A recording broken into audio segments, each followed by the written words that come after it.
प्रश्न श्री जक्सी राम। अगला प्रश्न श्रीमती संतोष। अगला बलजीत यादव।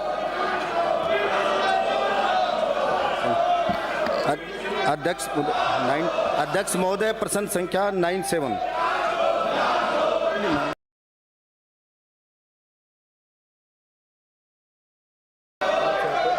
58।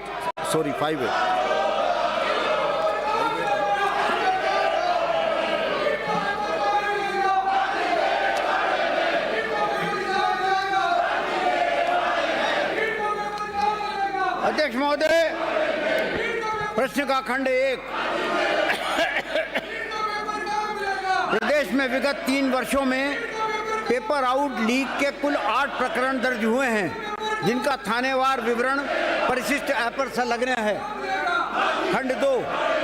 गत 3 वर्षों में दर्ज कुल 8 प्रकरणों में 85 व्यक्तियों की गिरफ्तारी हुई है। 4 प्रकरणों में चालान पेश किया जा चुका है। 1 प्रकरण में चालान न्यायालय में पेश किया जाना शेष है और 3 प्रकरणों में अनुसंधान जारी है। विवरण परिशिष्ट ऐप पर संलग्न है। खंड 3। जी हाँ, राज्य में होने वाली परीक्षाओं में अनियमितताओं को रोकने के लिए सख्त कानून बनाने का मामला प्रक्रियाधीन है। मैं आपके माध्यम से माननीय मंत्री महोदय से ये जानना चाहता हूँ, क्या सरकार इस बात को जानती है कि व्यक्ति के जीवन में सबसे ज़्यादा पीड़ादायक स्थिति कोई होती है तो वो होती है उसके सपनों का खून हो जाना और उसकी उम्मीद का टूट जाना।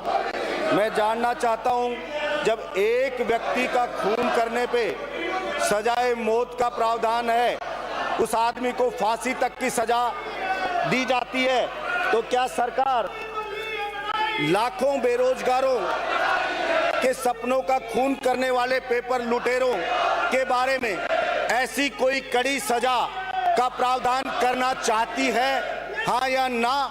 और अगर हाँ तो क्या करना चाहती है, कब तक इस बारे में कोई बिल लाना चाहती है, कानून बनाना चाहती है, जानना चाहता हूँ।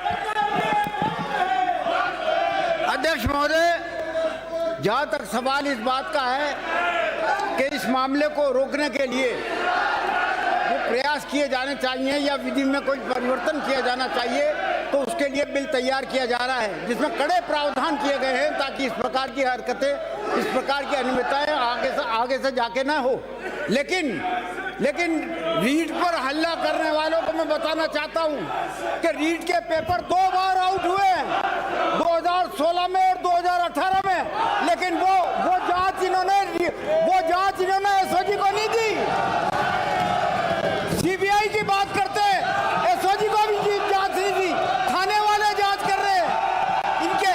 इनके वक्त में 8, 7, 5 बार जो है पेपर लीक हुए। 5 बार में से रीट का पेपर खास तौर पर 2 बार आउट हुआ, 2016 में हुआ और 2018 में हुआ, लेकिन वो थानों पे जाके जांच दे दी।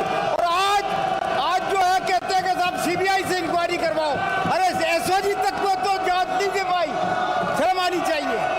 जहाँ तक सवाल आपका है, मैं निश्चित तौर पर जो है आप ये जो है अगला जो विधेयक तैयार हो रहा है उसको जो है इसी विधानसभा में पेश किया जाएगा और उसको पास किया जाएगा, जिसमें कड़े प्रावधान होंगे। अध्यक्ष महोदय, मैं आपके माध्यम से मंत्री जी से ये भी जानना चाहता हूँ कि पिछली सरकार में जो पेपर लूट के प्रकरण हुए थे, क्या उन प्रकरणों में कोई सीबीआई की जांच करवाई गई थी या नहीं करवाई गई थी, ये मैं जानना चाहता हूं।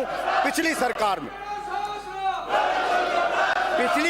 में जहां पर भी जितने भी पेपर आउट हुए, मैं निवेदन करना चाहता हूं अध्यक्ष महोदय कि 2014 में आरएस का पेपर आउट हुआ, 2014 में ही आरजेएस का पेपर आउट हुआ, 2013 में एलडीसी का पेपर आउट हुआ, और 2007 परीक्षाएं यूनिवर्सिटी की 2017 में आउट हुई। जेल पेरी का पेपर 2018 में आउट हुआ, लेकिन एक भी प्रकरण एसओजी को छोड़ करके तो जो है सीबीआई में देने का प्रश्न ही नहीं होता। एक भी बार इन्होंने कभी सीबीआई को ये पेश नहीं किया गया। जो पीछे के केस पिछली सरकार में जिनकी जांच नहीं हुई गई और जिससे स्टूडेंट असंतुष्ट हैं कि उनमें रफा दफा कर दिया गया, और उसी का कारण ये रहा कि वापस जो पेपर लुटेरे थे, जो मुलजिम थे, उन्होंने फिर अंजाम दिया उस घटना को, क्योंकि उनको सजा नहीं मिली और बहुत से लोग बच गए। तो क्या सरकार दोबारा 10 आदमियों की गिरफ्तारी हुई, दूसरे में सिर्फ 1 आदमी की गिरफ्तारी हुई, तीसरे में 11 आदमियों की गिरफ्तारी हुई, चौथे में 12 आदमियों की गिरफ्तारी हुई, पांचों में भी 12 आदमियों की गिरफ्तारी हुई। लेकिन अभी इस रीट के मामले में 38 से भी ज्यादा आदमी गिरफ्तार किए जा चुके हैं।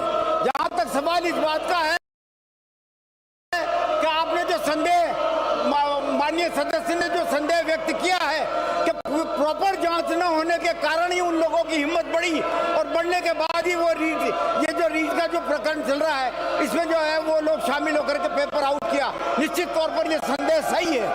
अब जो जो जो जिस तरीके की तैयारी सरकार के द्वारा की जा रही है कि कोई बिल लाया जाए, वो तो बिल कड़े प्रावधान डाले गए हैं ताकि निश्चित तौर पर इस पर रोक लगने की संभावना रहेगी। एक जानकारी करना चाहता हूं कि एक बार हैदराबाद के अंदर एक वेटनरी डॉक्टर के साथ सामूहिक रेप हुआ और उसके रेप होने के बाद 4 दिन में मुलजिमों को गिरफ्तार किया गया और गिरफ्तार करके उनका एनकाउंटर हुआ, और पुलिस ने जो उनका एनकाउंटर किया उसकी तारीफ सड़क से लेकर संसद तक हुई, सोशल मीडिया पे हुई। मैं ये सरकार से मांग करना चाहता हूं और जानना चाहता हूं क्या इसी प्रकार की कोई छूट इन जो ये पेपर लुटेरे हैं इनके खिलाफ कार्रवाई सख्त करने की छूट क्या राजस्थान पुलिस को देने की भी मंशा राजस्थान की सरकार रखती है? क्योंकि इन लुटेरों को छोटी मोटी सजा से कोई इनका होने वाला नहीं है। जब तक हैदराबाद में जिस प्रकार से उन्होंने जघन्य अपराध किया एक युवती के साथ, उसी प्रकार से सपनों का जो लाखों युवाओं के सपनों का बलात्कार कर रहे हैं ये पेपर लुटेरे, और सिर्फ नेतागिरी करके उसको दबा दिया जाता है। कोई कड़े प्रावधान किए नहीं जाते जिससे कि उनको सजा मिले और आगे से पुनरावृत्ति ना हो, और जो युवाओं के भविष्य के साथ खिलवाड़ हो रहा है वो ना हो। तो मैं मांग करना चाहता हूँ क्या सरकार राजस्थान की पुलिस को इस प्रकार की छूट दे सकती है कि हैदराबाद वाला ही यहाँ पे करके बताए? क्योंकि मैं आश्वस्त करना चाहता हूँ कि राजस्थान की जनता, हिंदुस्तान की जनता जो गलत कार्य इस प्रकार का करता है, भाषण नहीं, प्रश्न मुझे समर्थन करती है, या फिर कोई फांसी के जैसी सजा इनको मिले। और विपक्ष के साथियों से भी कहना चाहता हूँ राजस्थान सरकार भी कानून बनाए और केंद्र सरकार भी कानून बनाए कि जो पेपर लूट की घटना में शामिल हो उसको फांसी की सजा दी जाए, सैकड़ों लोगों की हत्या का दोषी माना जाए। मैं कहना चाहता हूँ। अगला प्रश्न फूल सिंह मीणा।